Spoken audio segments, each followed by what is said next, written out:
All right, so the topic is detoxification and glutathione, a New Year resolution. Okay, we'll start by first asking why should we worry about toxins in our body? And the reality is that toxic chemical compounds are ubiquitous in our food, air, and water, and are now found in every person. You know, what we eat, what we drink, what we breathe, what we apply to our body now has many toxins. But some of the chemicals that are approved for use and just assumed to be safe is only because their harm has not been discovered yet. One report I read stated that there are probably about 700,000 types of toxins that we are exposed to. Okay, so the bioaccumulation of these compounds in some individuals can lead to a variety of metabolic and systemic dysfunctions, and in some cases, outright disease states. And the systems most affected by this xenobiotic compound that is coming from outside our body include the immune, neurological, and endocrine systems. And toxicity in these systems can lead to immune dysfunction, autoimmunity, asthma, allergies, cancers, cognitive deficit, mood changes, neurological illnesses, changes in libido, reproductive dysfunction, and glucose dysregulation. That leads to prediabetes or diabetes. Okay, just to start off, reminding that we are exposed to so many types of toxins, and we cannot escape it, and that our main defense is in fact this molecule called glutathione. So what is glutathione? Glutathione is a tripeptide made of glutamic acid, cysteine, and glycine. Has many crucial functions for health, and one of them is detoxification. And this is the molecule, and the active or reduced form of glutathione is designated GSH. And the molecule itself, the G represents the bulk of the molecule, and the SH or the thiol or sulfur hydride group is just two atoms at the top there, the sulfur atom and hydrogen atom. Okay, the three amino acids are glutamic acid on the left, cysteine in the center, glycine on your right, and it is cysteine in the center that has this thiol group, which also means cysteine is fragile, and glutathione is fragile because of this thiol group. But this thiol group also glutathione its many functions. So what are the major functions? We first knew glutathione as the most important intracellular antioxidant.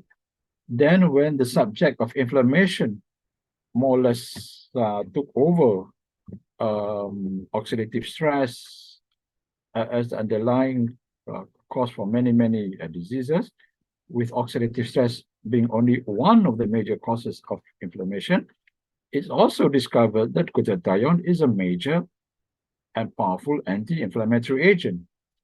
At the same time, we have discovered that glutathione is a major immune booster and modulator, and that is a powerful and versatile detoxifying agent. And lately, when the science of signaling between in cells and between cells become more important, it is found that glutathione is a major signaling molecule. So these are the major functions, but today we just focus on its detoxifying function. Okay, so we mentioned 5 major functions, but there are hundreds of other functions. And, there's no system in the body, no organ in the body that does not require glutathione for its proper function. These functions are so crucial to protect all cells, such that the deficiency of glutathione will cause oxidative stress, inflammation, toxicity, and immune problems that may progress to a whole variety of tissue and organ dysfunction, and a whole range of diseases. Okay, to understand more how glutathione plays a role in detoxification, let us revise on our understanding of the basic cell structure. All right, just look at the three major parts in the blue boxes.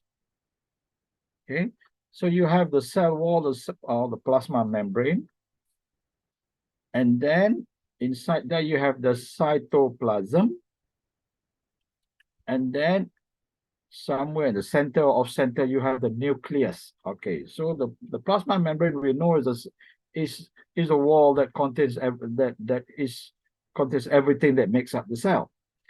The cytoplasm is a major part of the cell, and inside the cytoplasm there are many organelles. Okay, the whole body has organs. Every cell has its own mini organs, and these are called organelles, and they float in a fluid called cytosol. Right? Of the organelles, the most relevant to our discussion is the mitochondria. Okay, those orange ones there. That's where our energy is produced. Okay. In the nucleus, of course, is where our chromosomes are, and our chromosomes carry our genes, right? So, those who are not familiar with all the other organelles need not bother about it. But those who studied science study biology, may recall what these organelles are and what they do. If you look at the 3D structure, it's more exciting because the cell is not flat; it is in the 3D in the structure, and you realize that each cell is like very complex city. There's so many activities going on. You have a Putrajaya in the center there, and then you have all the other ministries and all the sorts of transport systems. Very complex. Just one cell. Okay. Of course, there are some cells that are very simple. For example, red blood cell doesn't even have a nucleus, right? All it has are the red hemoglobin pigments to carry the oxygen. Okay. So why do we need to know about the cell components? Because the toxins damage the different cell components and therefore interfere with their function. So look at the cell membrane, which contains many receptors necessary for cell function and for assimilating nutrients. Right? The cell membrane, apart from a barrier, it has receptors to receive instructions and signals from hormones and other molecules, and then it has gates and doors to allow things to come in and go out. So all these need to be in their perfect state to properly function. If they are damaged by free radicals and toxins, then there'll be malfunction. The cytoplasm, as mentioned, has a fluid cytosol in which inside are floating all those organelles doing thousands of metabolic activities. So all the organelles can be damaged by free radicals and toxins. And the most important organelle, the mitochondria, that's where our energy production occurs. And energy production, as a byproduct, produces a lot of free radicals. So, mitochondria is under stress from oxidative stress. It is also liable to damage from all sorts of toxins, so it needs the most protection. Mitochondria, by the way, have their own DNA, the mitochondrial DNA, and the DNA comes from the mother. Okay, remember this, yeah? All your mitochondria come from your mom, right? Your dad does not contribute any of the mitochondria, nor therefore no mitochondrial DNA from your fathers, all from your mother. And then with the nucleus, that's where our major the genes are, the chromosomes are. And here, damage from free radical toxins can cause mutations, can cause the wrong switching on and off of genes, which will cause accelerated aging, diseases, and cancers. So it's very important to know that every part of the cell can be damaged by free radicals and toxins. Let's look at this plasma membrane, right? So I mentioned there are receptors and other structures there. There are channels and gateways. So all these need to be in perfect condition for them to function well.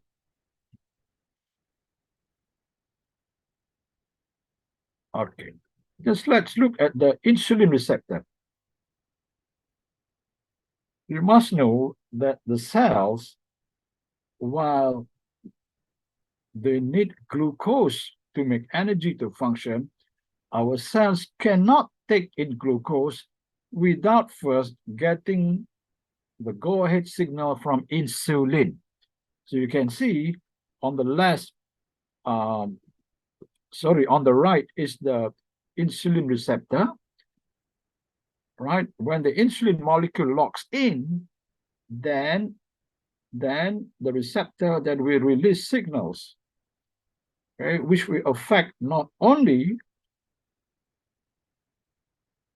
the structures on the purple structures on the left, which are gateways for the glucose to come in, but insulin also sends signals that affects your fat metabolism, that affects your protein metabolism, and also affects cell reproduction, differentiation, and therefore affects your growth. So you see, the role of insulin is not just about letting the sugar into the cell, but it's also involved in fat and protein metabolism and how your cells multiply and grow, and therefore how you grow. Okay, so insulin gives instructions for many different pathways. So if the receptor is damaged, then even though the insulin molecule is locked in, then the signals become hazy, the signals become imperfect, and then all those pathways are affected. So in diabetes type 2, the signal pathway to the glucose, GLUT4 channels are affected, and therefore very few glucose molecules can come in. That's why you end up with hyperglycemia. You end up with high blood sugar because the sugar cannot be transported into the cells because of the problem with the insulin signal pathway, because of damage to the insulin receptor. All right. So this problem of damage to the insulin receptor results in what we call insulin resistance. Right? The cell seems to resist the instructions of insulin. The opposite of insulin resistance is insulin sensitivity. So in the normal healthy receptor, then the cell therefore will be sensitive to the instruction of insulin, and everything will work just fine. Okay? All the instructions will proceed, and all the functions will be doing perfectly. There is an example of a hormone receptor. Insulin is a hormone. Every hormone that affects your organs, then the cells of that organ will have receptors for that hormone. For example, all the female organs that are affected by the estrogen will have estrogen receptors, right? And many will have progesterone receptors. All the organs of the men that are affected by testosterone will have testosterone receptors, right? And it's not just in your sex organs. Your brain is affected by testosterone, right? Your heart, your muscles, major organs all affected by the sex hormone. So male is testosterone, female is estrogen, and all of them are liable to problems just like the insulin receptor. They can all become damaged, and you have insulin resistance, you have testosterone resistance, you have estrogen resistance, for example.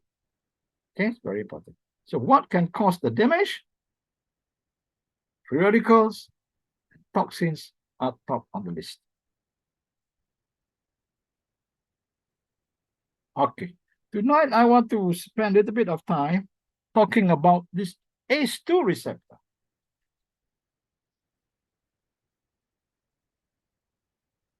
Okay, many of our organs have this ACE2 receptor. And some of you may realize that the ACE2 receptor is also involved in blood pressure regulation, especially those in the receptors on the kidneys. But the receptors are also in the lungs and other organs.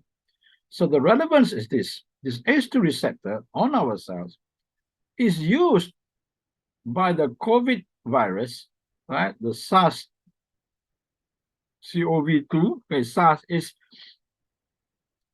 the severe acute respiratory syndrome, coronavirus 2, right? The SARS-1 was coronavirus 1.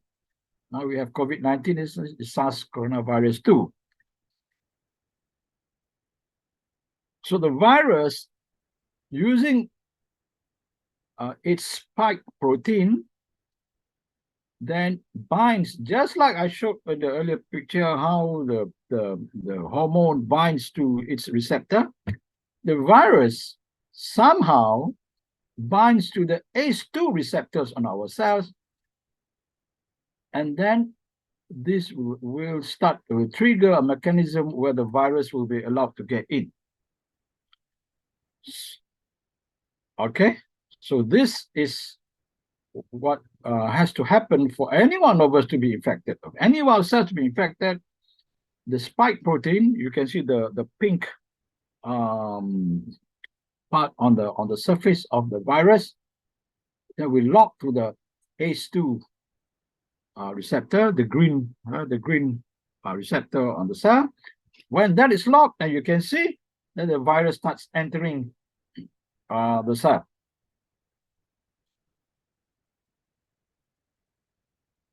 At the same time, now one is already locked to the ACE2, that the ACE2 receptor is not available to lock on to what is its natural function with the other molecules coming in for it to execute the other signals and functions for the cell, already taken over by the virus. Now, we have had several waves of COVID, and now there's another wave coming in. On the New Year's Day, 2 patients called me to say that they're positive. Today, more telling me they are positive. But even before this new wave, we were talking about damage caused by long COVID. That means people who had COVID, and the COVID could be mild or even symptomless or severe, but it never seemed to go off completely. So that's long COVID. At the same time, we were also hearing about vaccine injuries, people who got sick after being vaccinated, right? Not sick from COVID, but sick from the vaccine. So in the wake of the COVID-19 crisis, a need has arisen to prevent and treat 2 related conditions. One is a COVID-19 vaccine injury. Another one is a long COVID-19, right? The COVID disease that doesn't seem to go off. Both of which can trace at least part of the etiology or part of the cause to the spike protein, which can cause harm through several mechanisms. Most significant mechanisms of harm are vascular damage, that is endothelial dysfunction, and hypercoagulation, clotting tendency. So here we're just talking about the spike protein being the part of the virus used to lock onto ACE2 to gain entry into our cells. But here we discover that the spike protein is not only used to enter the cell, the spike protein is also itself a toxin, right? A spike protein is a toxin that causes damage to our blood vessels and causes a clotting tendency. As you must have read, part of the problem with COVID-19 is blood clots and vascular damage. And many of the injuries from vaccines also blood clots and vascular damage. Spike protein can bind to the ACE2 receptor on platelets. Platelets also have ACE2 receptors, leading to the activation, and it can cause a fibrinogen-resistant blood clot. That means, you know, that blood clots tend to be stable and difficult to break. Spike protein fragments can also be amyloidogenic, all right? Amyloid plaques are the characteristics of Alzheimer's, right? So spike protein has been found to be even inducing this amyloid formation, meaning that there's a potential for brain damage long term as well. So the many organs can be damaged by spike proteins, either from the virus or from the vaccine, right? There's very little difference between the spike proteins from the virus itself or from the vaccine. While it is difficult to enumerate the true scale of post-vaccination or post-COVID clotting disorders, there has been an appreciable rise in cardiac incidents, strokes, and non-COVID excess mortality. I'm sure you have also read about this non-COVID excess mortality. If there have been excess deaths due to COVID, we are not surprised, right? During the Delta wave, so many people died, so obvious the cause was COVID. But after the waves are gone, then we see people dropping dead quite regularly, and they tend to be young people. I mean, if old people drop dead, maybe it's part of the normal death. But lately, we notice that young people are dying. Just today, I just read just now, the Malaysian diplomat, I think hardly 40 years old, just died in Bangkok, a lady. So this non-COVID excess mortality is a problem in many countries. Many experts believe that excess mortality, especially deaths of children and young adults, is due to vaccine injury, and vaccine injuries are mostly due to spike proteins, right? But this is still debatable. Some researchers come out and said that it is not so. They say they have other explanation for that. But the majority of reports that I read seem to imply that the cause must be the vaccine injury from the vaccine, and that is the spike protein, right? Because these are those who did, especially in those who never had COVID. For those who had COVID, it could still be long COVID. So what's the role of glutathione? Right? In the damage caused by the spike proteins, either from the virus or from the vaccine. Viral spike proteins play important roles in the viral entry process, as we have seen, facilitating attachment to cellular receptors and fusion of the viral envelope with the cell membrane. Okay? Now, okay, so then the SARS-CoV-2 spike protein binds to the cellular receptor angiotensin converting enzyme. Okay, the ACE2 is angiotensin converting enzyme 2 via its receptor binding domain. That means the spike protein, looking under the microscope, you know, the 3D structure has a special part for binding, and that's called the receptor binding domain. All right, this is what's important. Studies have shown the binding activity of spike protein from the virus, right, of the strain from the alpha and delta strains was suppressed by active glutathione. All right, so remember, delta was the most dangerous. So they have, I mean, the studies they did was alpha and delta. But most probably all the variants also, if studied, will give this result. Okay. Now, since the spike proteins from vaccines behave similarly, therefore, glutathione can also inhibit the binding activity of vaccine-induced spike proteins.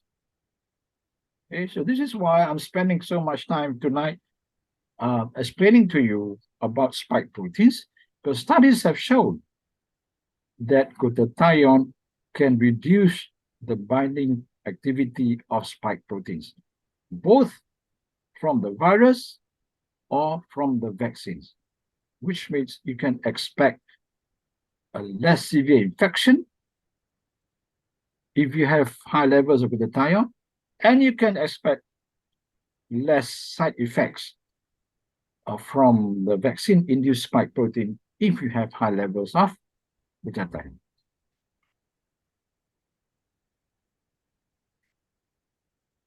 Then the other way that both the vaccines and the virus damage the body is by inducing inflammation. And you know the glutathione reduces inflammation directly, plus by the production of anti-inflammatory cytokines. So what is inflammation? It is the chemical and cellular response to injury to initiate repair. And injuries may be caused by toxins, free radicals, infections, or mechanical. And one of the major toxins is the spike protein. But chronic and excessive inflammation will cause problems. All right? Remember, inflammation is actually initially the body's attempt to repair, to initiate repair. It's part of the repair process. When you have chronic and excessive inflammation, problems arise. For example, chronic inflammation of coronary artery endothelium starts the process of atherosclerosis. Excessive inflammation due to pro-inflammatory cytokine storm causes death in COVID-19 cases.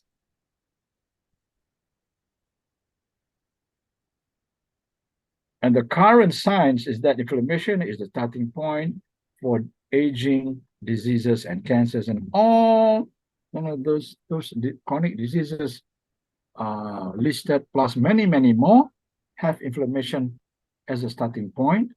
And take note that free radicals and oxidative stress is one of the most important, if not the most important cause of inflammation.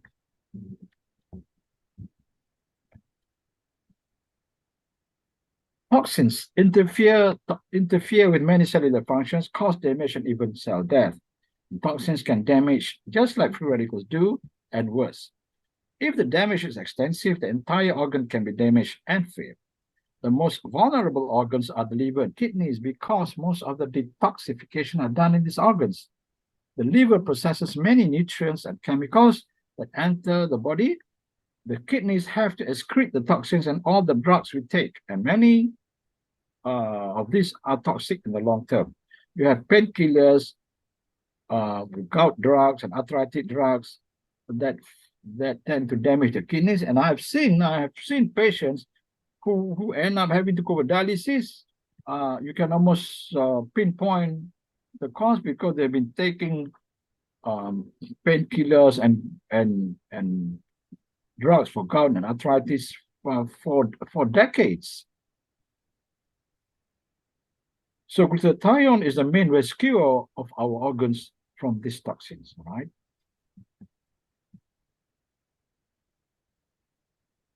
Toxins cause many health problems. So how toxic are we? Here's a study almost 20 years ago done in USA, where they took out blood samples from newborn babies from the umbilical cord, and they found 287 types of toxins on this newborn baby's cord blood. Where do these toxins come from? Must be from the mothers. Okay. Of these 287 toxins, 180 were known to cause cancer in humans or animals. 208 can cause birth defects or abnormal development in animal tests. And 217 are toxic to the brain and nervous systems. Okay, so those that have the maximum of the toxins will probably end up becoming politicians. Okay.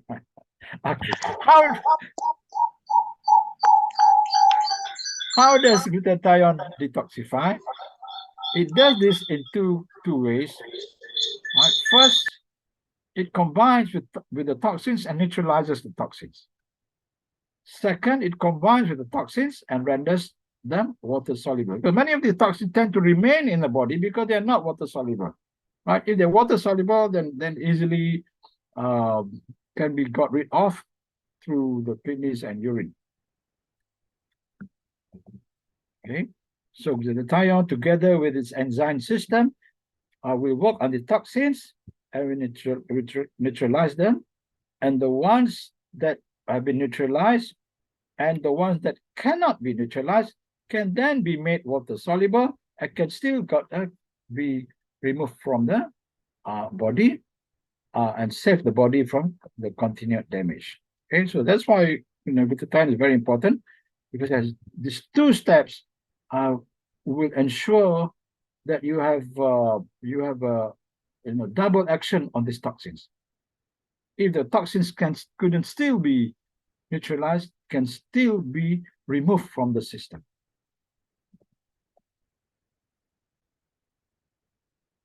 Okay, of course, the main organs involved are kidney and liver. So what organs are protected by glutathione as far as the toxin damage is concerned? Right? From head to toe, from your brain to your eyes, to your ears, to your thyroid, to your esophagus, to your heart, to your lungs. Okay, twice esophagus. Okay, intestines, your liver, kidneys and bladder, ovaries, testes, your muscles, your joints, your skin, pancreas, spleen, I forgot to mention bones. Every organ is susceptible to harm by toxins and free radicals. All of these are protected by glutathione. So please do not underestimate your need for glutathione. Okay. Unfortunately, while glutathione is produced in our body, generally in sufficient amounts when we're young until about age 20, but after that, as part of our aging process, the production declines at the rate of 10 to 15% every decade. And therefore, as we grow older, our glutathione levels come down, which means we are more exposed to not only oxidative stress, but also more toxins, less immunity, more inflammation, right? Less signaling capacity, and many, many other health problems, right? Resulting in poor defense against oxidative stress and inflammation, poor immunity, poor detox capability, leading to organ and systemic dysfunction. And if your life includes many of these, then your rate of depression is even faster than average, and you are more susceptible to disease, including from toxin damage. The more you need to replenish your glutathione. So most diseases are associated with glutathione depletion. It's not just a blind statement. This has been shown by many studies. Okay, more than 100 diseases have been studied and found to be associated with having low levels of glutathione. So how do we try to reverse this condition of having low glutathione as we age, knowing that we lose 10 to 15% every decade? Okay, the first fact you need to remember is that while the animals and plants that we eat have glutathione to protect themselves, unfortunately, glutathione is fragile and is just digested. So our levels do not increase by eating glutathione-rich food. Right? Maybe increase by 5%, that's all. So we need to supplement with glutathione precursors. The glutathione precursors are the component amino acids, remember, glutamic acid, cysteine, and glycine. And the scientists have discovered that all you need to do is provide cysteine in a stable form because glutamic acid and glycine are plentiful in our diet. But cysteine is least available, and cysteine is also fragile. Remember, because it has the thiol group, so cysteine usually doesn't make it safely through our stomach and intestines. But fortunately, through research, a stable form of cysteine can be made available for the body, and the best stable form of cysteine available on the market now is ribosine. Okay, so what is ribosine? Ribosine is a patented nutrient from the research of Max International.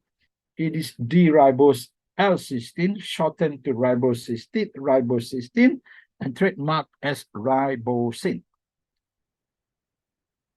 So since the cysteine is stable, then it can withstand, right, the gut, and will be absorbed and will be made available in the cells to manufacture glutathione.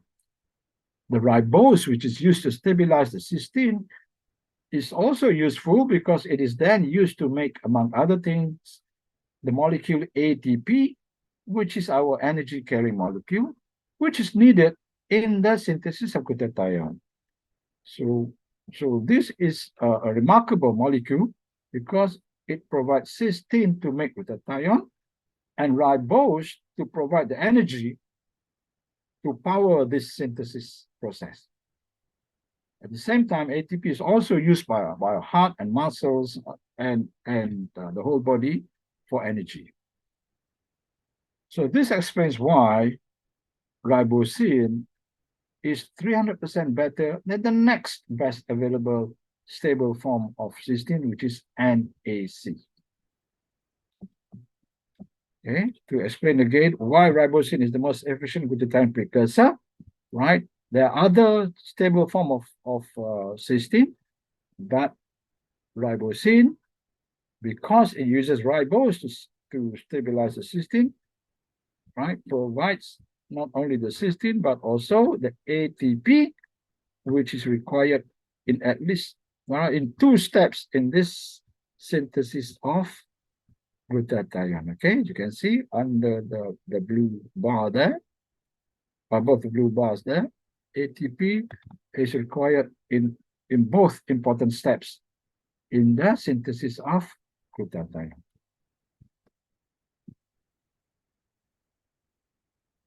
Okay, so research has also shown, by comparison, if whey protein boosts glutathione by a factor of 1, then NAC is 8 times more efficient than whey protein, and ribosine is 3 times more efficient than the NAC, or 24 times more efficient than whey protein. Okay, we have 2 products that has ribosine.